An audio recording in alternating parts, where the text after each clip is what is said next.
I'm up to 6 sets of calipers. Let me explain all of these, because there is a story to all of these. So these are my digital ones. They're garbage. They are Harbor Freight, Pittsburgh. They're like $20. They're falling apart. The battery's too big, so it's like battery's too big, so like the display doesn't even want to turn on because it's like pushing against the display or something.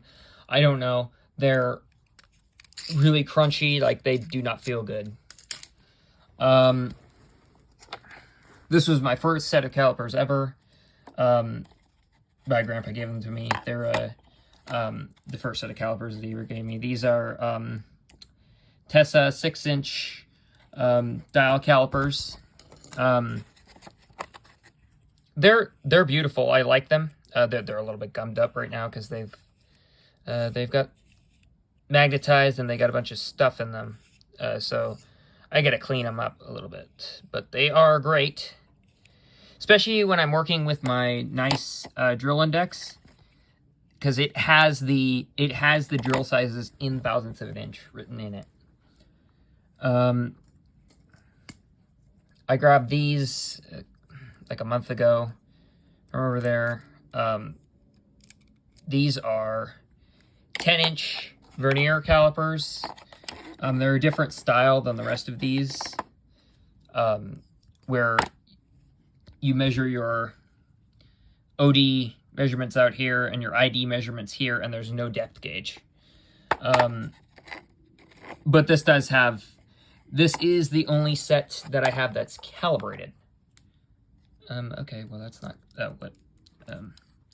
These are also silky smooth.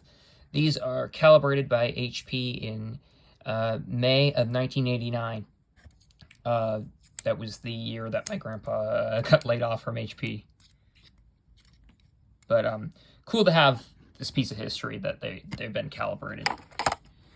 The next set that I grabbed was these, just because these, while they're silky smooth and they're probably pretty accurate, they are really, really hard to read because the scale is so small.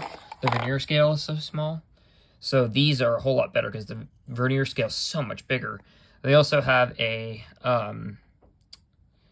they also have all of the inch fractional sizes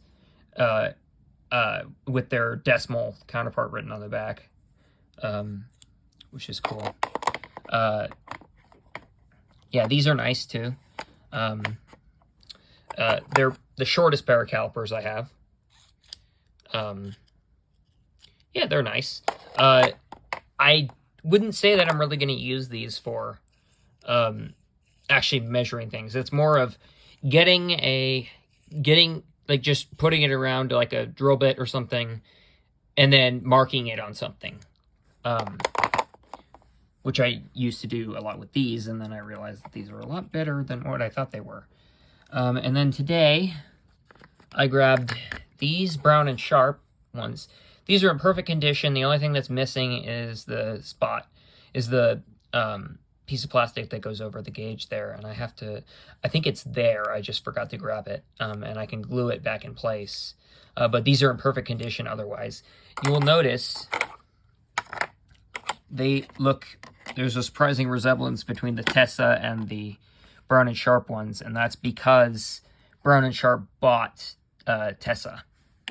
So that's where that came from. I'm really happy to have a pair of Brown Sharpes as well. I wish I had a set of Muse Toyo as well instead of Starrett's, but oh well. But yeah, Brown Sharpe they're up there. They're one of the major measurement manufacturers. And then I have these Tesa ones. Unfortunately, these are broken. And there's another set just like them that were there. I should have grabbed that set too.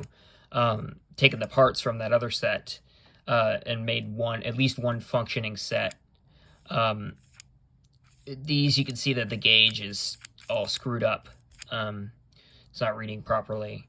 But you can see, what I like about these is how much bigger the dial is.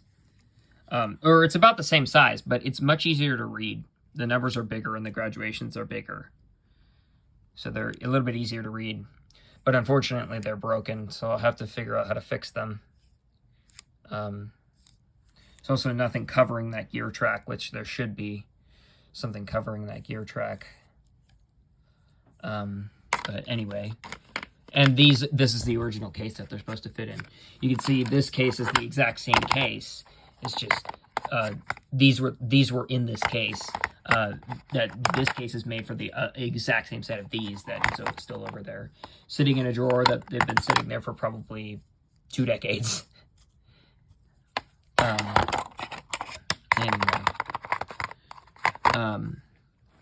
yeah, a lot of the stuff over there hasn't been used in. A lot of the, like the measurement stuff hasn't been used in decades, because at least 2 decades, because my grandpa wrapped up shop in like 2001, closed up shop in 2001, so like stuff hasn't been touched in, yeah, like 2 decades. The machines have been run, but the measurement equipment and some of the other stuff just hasn't been touched in that amount of time. But yeah, pretty cool stuff. One more thing, I'm borrowing it, I'm not keeping it.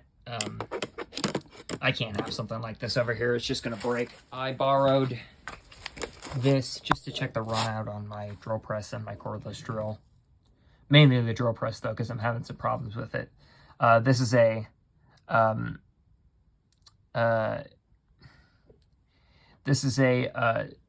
Brown Sharpe tenths indicator.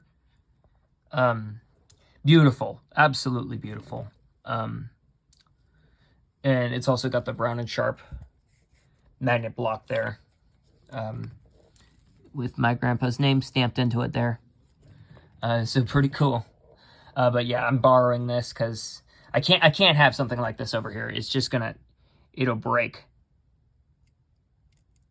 Things break very easily in my hands over here, so I can't have this over here. But yeah, 0.010 of an inch is absolutely tiny. You just got to nudge this thing ever so slightly and it'll move.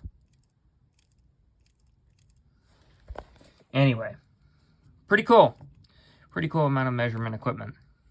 I'm hoping with those Tesa ones to fix them up and get them working. And then I got to get the front on these Brown Sharpe ones, and then these will be working. And I'll have 6 sets of calipers. I think they're just cool to have, honestly. So there you go. There's all my sets of calipers and a cool little measurement thing. Catch you guys on the next one.